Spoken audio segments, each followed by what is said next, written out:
but it is their second draw in 3 in this La Liga campaign so far. And when you think about where things are in the standings right now, we're only 3 games in, but Barcelona have been perfect in this time. Real Madrid not in the top 4 at this point, 4 points after 3 games behind Barcelona. Luis Garcia, big smile on your face looking at those standings. There wasn't a big smile on the face of Carlo Ancelotti and his men on the sidelines tonight. Yeah, definitely. It's a pity that we are just at the beginning of the La Liga competition. It's a long, long race that we got in front of us. But yeah, I think that the Real Madrid needs to improve a lot, and not only at the front, but also at the back, into the middle. We've seen a team that is not together. It doesn't work as a unit. We've seen the first 45, how the team tried to press just in waves with 3-4 players, and then the rest of the team is waiting at the back. So there's no intention to work as a unit, to work in one side or in one area. So kind of misunderstanding, not talking, no communication. So when you have to work like this, is not easy. Everyone is focusing on what Mbappe can do, what Vinicius Junior can do, and I think we are forgetting that they have to work as a team. Individuals can win you a game, but a Champions League is going to be won by a whole team. So yeah, I think that he needs to improve. He needs to improve quick, because you cannot allow Barcelona, Atletico Madrid, and the teams at the front to make a bigger gap, because then Champions League will come back and you will be involved in another competition, tough competition this year. Don't forget there are more games, and you're going to need to rotate. It's not going to be easy to get back to it and closing that gap.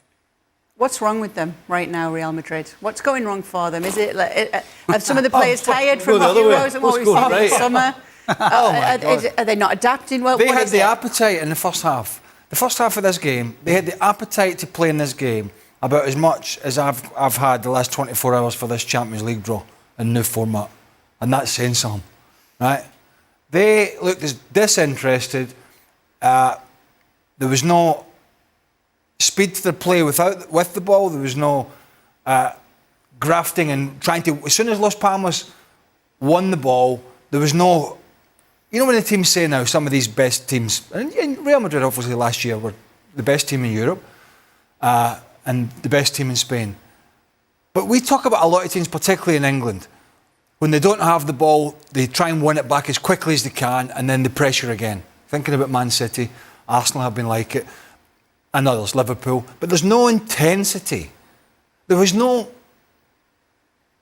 I think, interest to win the ball back and then put pressure on. They were happy to let Las Palmas pass the ball around, because they had 2 or 3 passengers that didn't want to work hard defensively, and the 2 of them were the biggest stars, Mbappe and Vinicius Junior. Vinicius Junior got the hook towards the end of the game, got subbed.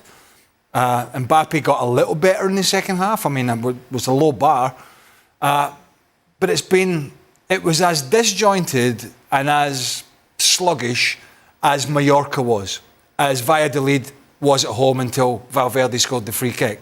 It was no better, and you could argue it was probably worse.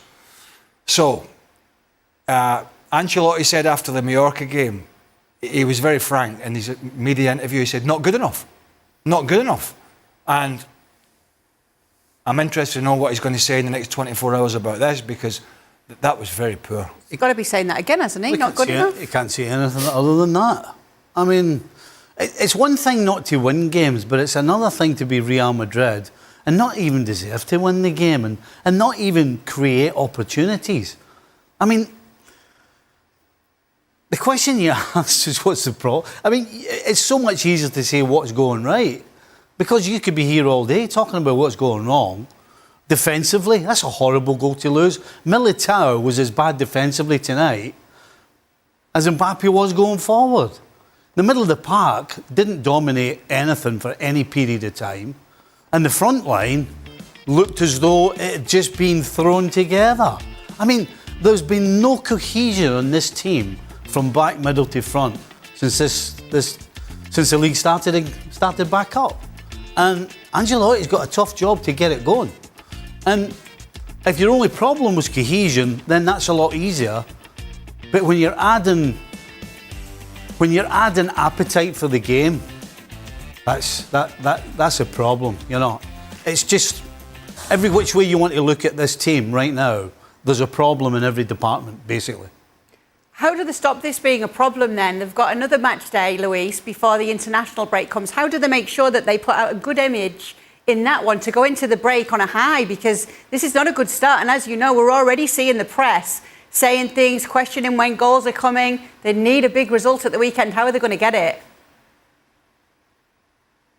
Yeah, exactly. I think it's starting from a different energy. I think from the very beginning, you could see that it didn't match the intensity of Las Palmas. And it happened exactly the same against Mallorca.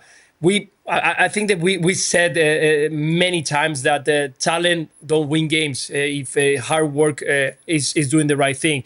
You need to match this kind of energy because you're going to have more talent at all in every single line. But if the energy is not the right one, you cannot do anything. They are very well organized. We saw Las Palmas with a very clear idea how to contain the attacks of Mbappe or Vinicius Junior, doubling up in the wide areas, also bringing the ball and having the ball when it was needed to rest with the ball, not being around. We saw Las Palmas pressing in the last 10 minutes with 4 players in the other half. So that means that the teams know how to deal with Real Madrid at the moment, because they know, and I think that in the end, Ancelotti will agree, cross is going to be very important. Missing cross into the middle of the park. As soon as the time continue moving forward, we're going to see that Real Madrid is going to be very, very damaged into the center of the park, because there is no one with the capacity of having the ball to have the clear idea and what is needed to be done every single time. So need to find a way of having a player of that intensity or 2 players who can create from the middle of the park. So I think that Real Madrid, first of all, needs to bring the intensity higher, to bring that competitiveness higher. And once then, the talent up front, it will do the job. But meanwhile, they continue with this lack of intensity or dynamism. I think they're going to continue struggling. And let's get to the elephant in the room. He's done nothing, hasn't he? Done nothing, really, in his 3 league games, Kylian Mbappe. Because he's not even close to the standards that those players set at this level. They did it year in, year out. And when they dropped their level even just a little bit and the team struggled, they got it. And I'm interested, it's going to be so interesting if he doesn't turn it around. If this crowd turn early on him, I'm not suggesting they will, but they've done it to others, how he will handle that. How will he handle the pressure of being this big superstar now and it's not quite happening? Because they'll turn on somebody and it's probably going to be him. Oh, we've seen them do it. We've seen the Spanish media turn quickly, Luis, and it could turn out that way for Kylian Mbappe if it is to continue this way. You know it well. It's what it is. When you wear the jersey of Real Madrid, it comes with a lot of expectation. And because we've been talking about Mbappe, everybody's been waiting for him. And let's don't forget, he said no to Real Madrid a few years back. And people is going to remember that moment. Once you arrive here, if you don't deliver what is expected from you, the criticism will start. They're going to give you a period. Everybody's talking and trying to be understandable. You arrive to a different club. Is a big spotlight on you because, of course, you created that spotlight. So now we're going to give you a trial. We're going to give you maybe a month, 3-4 games, and then get ready. But if Kylian Mbappe doesn't show up in the next games, and then I'm talking about scoring, 16, being a threat every single time, yes, Real Madrid crowd is going to talk, and it's going to talk very quickly. And it's not something that is going to help him to adapt to the new team.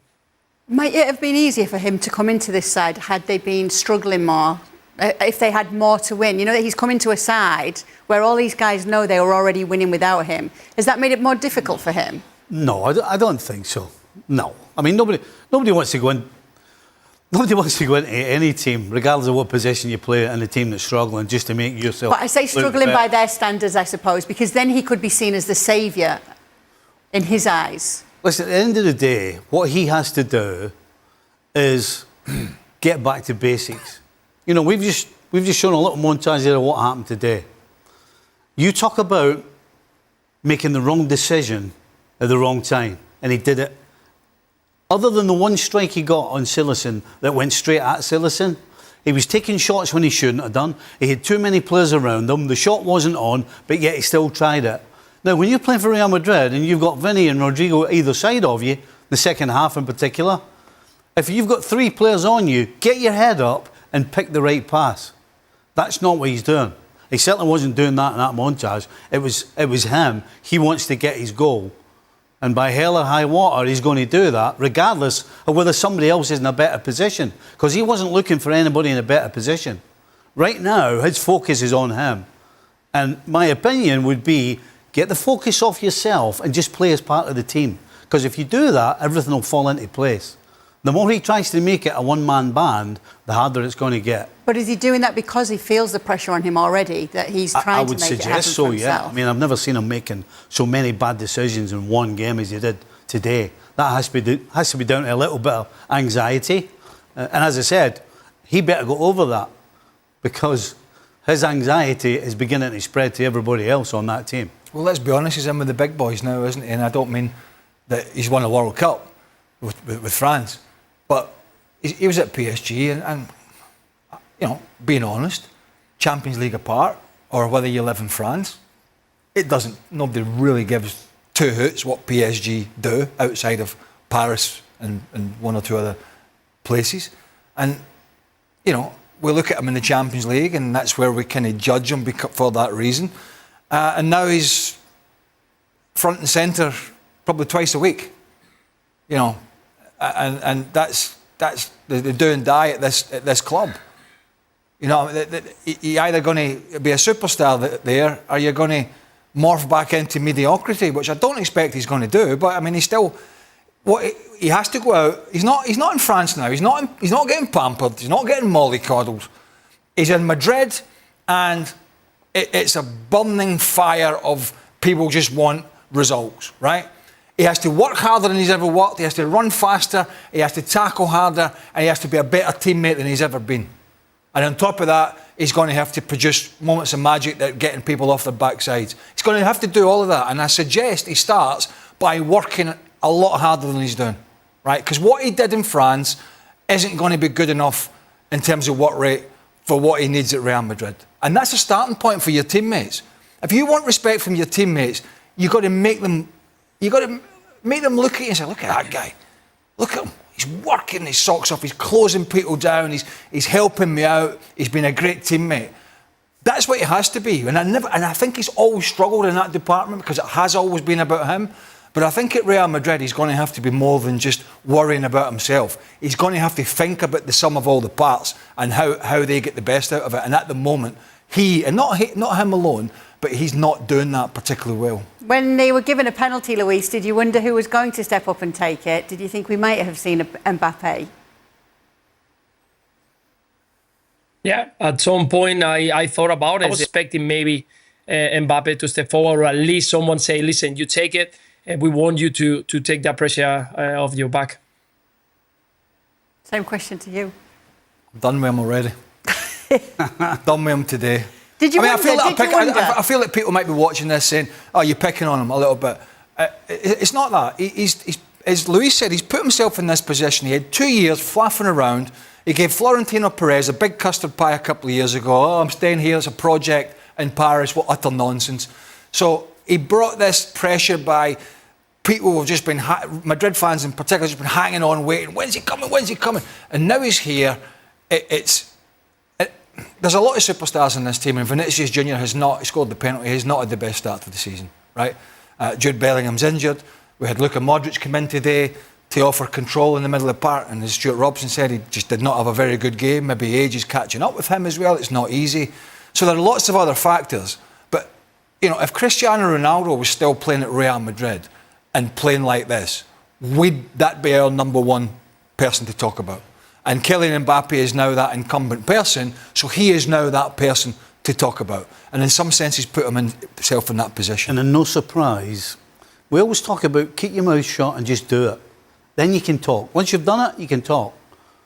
What was he talking about a couple of weeks ago? 50 goals? 50, wasn't it? I didn't see it. I missed that. He was talking about scoring 50 goals. But was he asked it, or was he saying it? Well, he went along with it, let's put it that way. He quite liked the idea that he was going to get 50 goals. Well, still yet to score so in La Liga. far, you know how many he's got? In La Liga? None. 0. Okay. You're good at maths, aren't you? I'm no bad, Well, Kylian Mbappe fans will be watching going, oh, they hate us. They'll just hate us. Kylian Mbappe fans will be able to watch. Julian Laurens, I mean, he'll be watching If this. it could be turned around on Where is he? Sunday.